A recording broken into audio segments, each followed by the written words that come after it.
दोस्तों, इसी प्रकार की मोटिवेशनल कहानियां सुनने के लिए हमारे YouTube चैनल को सब्सक्राइब करें और आज की ये कहानी कैसी लगी हमें कमेंट करके जरूर बताएं।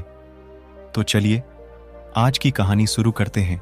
मन में उठ रहे सवालों को कैसे शांत करें, बेचैनी को कैसे शांत करें।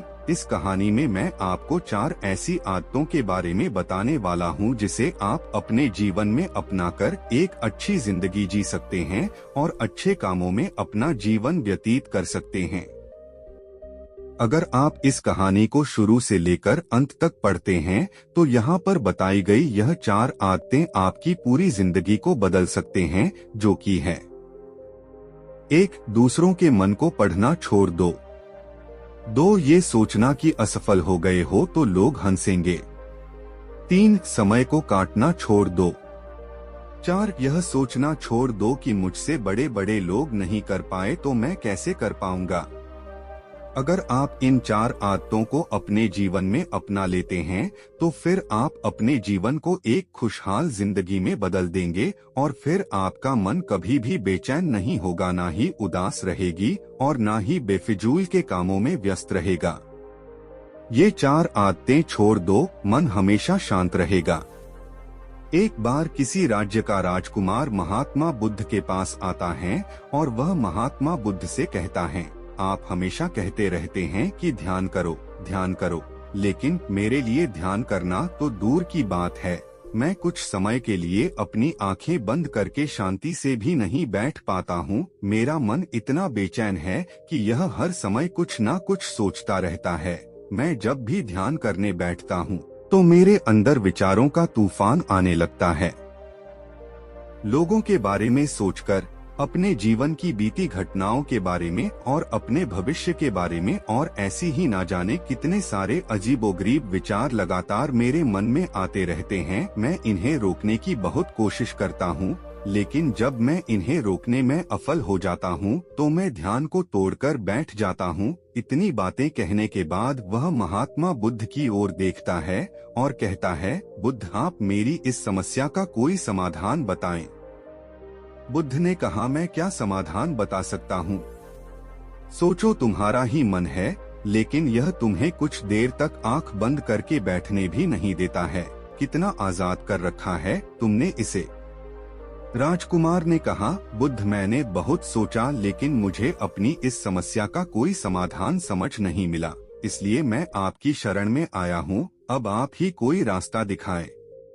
बुद्ध ने कुछ देर तक राजकुमार के चेहरे की तरफ बड़े ध्यान से देखा और फिर कहा, ठीक है, तुम ये 4 आदतें छोड़ दो और फिर तुम्हारा मन लगने लगेगा। राजकुमार पूरे ध्यान लगाकर बुद्ध की बातें सुनने लगा। बुद्ध ने कहा, पहली आदत, दूसरों के मन को पढ़ना छोड़ दो। तुम और तुम्हारे जैसे ज्यादातर लोग यही गलती कर रहे हैं कि वो दूसरों की मन की बातों को पढ़ने का प्रयास कर रहे हैं कि अच्छा, सामने वाला मेरे बारे में ऐसा सोच रहा है, और यही एक आदत तुम्हें सबसे ज्यादा बेचैन और परेशान कर रही है। ज्यादातर उत्सवों पर लोग दूसरों के मन की बातों को गलत और नकारात्मक तरीके से ही पढ़ते हैं।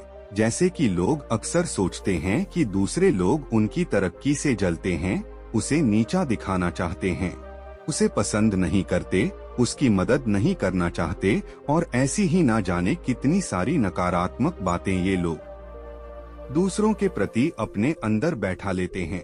फिर उनके बारे में ही सोचते रहते हैं, उनसे बदला लेने के तरीके सोचते रहते हैं, उन्हें नीचा दिखाने के मौके ढूंढते रहते हैं और दूसरों के प्रति यही नकारात्मक सोच इन्हें दुखी करती है और फिर ये लोग बेचैनी महसूस करते हैं।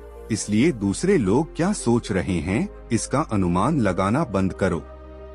दूसरे लोगों के विचारों को पढ़ने की कोशिश करना बंद करो। अगर पढ़ना ही है तो खुद के विचारों को पढ़ना शुरू करो कि तुम्हारे अंदर क्या चल रहा है।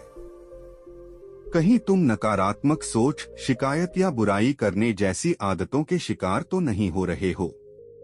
बुद्ध ने कहा, दूसरी आदत, ये सोचना कि असफल हो गए हो तो लोग हंसेंगे। हंसने दो। लोगों को असफलता पर हंसना तो लोगों का धर्म है, क्योंकि अगर तुम सफल हो जाते तो यही तो वो लोग हैं जो तुम्हारी तारीफ करते, तुम्हें सम्मान देते, तुम पर गर्व करते। अगर तुम अपनी सफल होने पर दूसरों से तारीफ की उम्मीद करते हो तो अपनी असफलता पर उनके हंसने से तुम्हें दुखी नहीं होना चाहिए। और समस्या ही यही है कि हम इंसान असफलता को बुरा मानते हैं, जबकि असफल होना सफल होने से भी ज्यादा जरूरी है।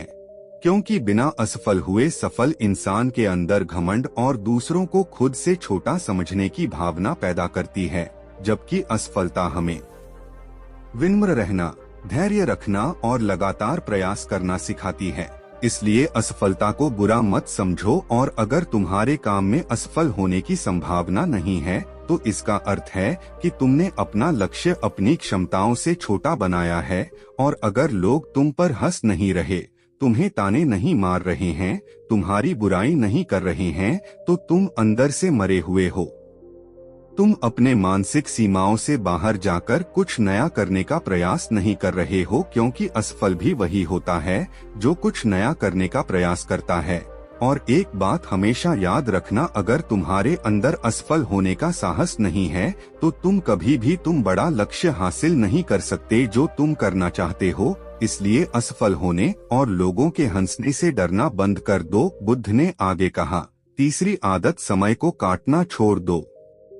लोगों को लगता है कि वो समय को काट रहे हैं, लेकिन असल में समय हर बार उन्हें काट रहा है। लोगों के द्वारा समय को व्यर्थ के कामों में बर्बाद करने का केवल एक ही कारण है, और वह यह है कि उन्हें लगता है कि उनके पास बहुत समय है, जबकि सच्चाई यह नहीं है, क्योंकि उनसे पहले वाले लोगों को भी यही लगता था कि उनके पास बहुत समय है, लेकिन उन्हें पता नहीं चल पाया कि कब समय बीत गया और उनका बुलावा आ गया। और जब तक उन्हें अपनी गलती का एहसास हुआ, तब तक समय उनके हाथ से निकल चुका था। बस पश्चाताप रह गया था कि सारा जीवन व्यर्थ के कामों में बर्बाद कर दिया, और फिर वो चले गए इस दुनिया से बिना खुद को जाने, बिना इस जीवन की सच्चाई को समझें। इसलिए जब तक यह जीवन है, इसे अच्छे कामों में लगा, खुद को जानने में, दूसरों की मदद करने में, लोगों को सही राह दिखाने में, मानवता के कल्याण में। और दूसरी बात, समय को बर्बाद करने से आज तक किसी को खुशी नहीं मिली है। हालांकि समय काटने से तुम्हें क्षणिक खुशी तो महसूस हो सकती है, लेकिन जब तुम्हें होश आता है और तुम देखते हो कि कितना सारा समय बर्बाद किया जा चुका है, तब तुम्हें खुद पर क्रोध आता है और तुम पश्चाताप के भाव से भर जाते हो। और फिर यही पश्चाताप का भाव तुम्हारे अंदर तनाव पैदा करता है और तुम बेचैन हो जाते हो और लगातार अपनी उस गलती के बारे में सोचते रहते हो। फिर तुम्हारा किसी भी काम में मन नहीं लगता और तुम उदास रहने लगते हो, और यह चक्र लगातार चलता रहता है, जिसकी शुरुआत हुई थी समय को काटने से। इसलिए समय को काटना बंद करो और वो करना शुरू करो जो जरूरी है। बुद्ध ने कहा, चौथी आदत, यह सोचना छोड़ दो कि मुझसे बड़े बड़े लोग नहीं कर पाए तो मैं कैसे कर पाऊंगा। असल में दूसरों से खुद की किसी भी चीज में तुलना करना ही व्यर्थ है। सबकी परिस्थितियां अलग हैं, सबकी सोच अलग है, और क्या हुआ अगर दूसरे नहीं कर पाए तो हो सकता है कि तुम ही कर जाओ, क्योंकि अक्सर वही लोग इतिहास रचते हैं जिनसे ज्यादा उम्मीद नहीं होती। और फिर हो सकता है कि जिसे तुम बड़ा समझ रहे थे, जिसके लिए तुम सोच रहे थे कि उसने बहुत मेहनत की है, बहुत प्रयास किया है, उसने कभी उतना प्रयास किया ही ना हो, केवल मेहनत करने का दिखावा किया हो। क्योंकि ज्यादातर लोग कभी उतनी मेहनत करते ही नहीं है जितनी उन्हें अपने लक्ष्य प्राप्ति के लिए करनी चाहिए, और दूसरे लोगों के सामने यह दिखाने का प्रयास करते रहते हैं कि मैंने तो बहुत मेहनत की थी, लेकिन मेरी किस्मत ही खराब थी। और यही वो लोग हैं जो दूसरों को बातों ही बातों में कहते रहते हैं कि जब इतनी मेहनत करने के बाद मैं सफल नहीं हो पाया तो तुम कैसे हो पाओगे। लेकिन अंदर ही अंदर यह इस बात को जानते हैं कि उन्होंने कभी उतनी कोशिश नहीं की थी जितनी उन्हें करनी चाहिए थी। ये बस दूसरों की नजरों में अपनी इज्जत बचाने के लिए, और इस डर से कि कहीं दूसरा व्यक्ति इनसे आगे ना निकल जाए, यह अपने अधूरे प्रयास से घबराते रहते हैं और दूसरों को डराते रहते हैं कि जब मैं नहीं कर पाया तो तुम कैसे कर पाओगे। इसलिए किसी दूसरे असफल व्यक्ति को देखकर ये सोचना छोड़ दो कि तुम यह सफल हो जाओगे। तुम बस अपना सर्वश्रेष्ठ प्रयास करो और बाकी सब समय पर छोड़ दो। बुद्ध ने आगे कहा, अगर तुमने ये 4 आदतें छोड़ दी तो तुम्हारा मन एकदम शांत हो जाएगा और फिर तुम जहाँ चाहो वह अपना मन लगा सकते हैं। इतना कहकर बुद्ध मौन हो गई और राजकुमार को भी अब समझ आ चुका था कि उसे क्या करना है। उसने मन ही मन उन 4 आदतों को छोड़ने का निश्चय किया और बुद्धि का धन्यवाद कर वहां से चला गया। कहानी से क्या सीख मिली?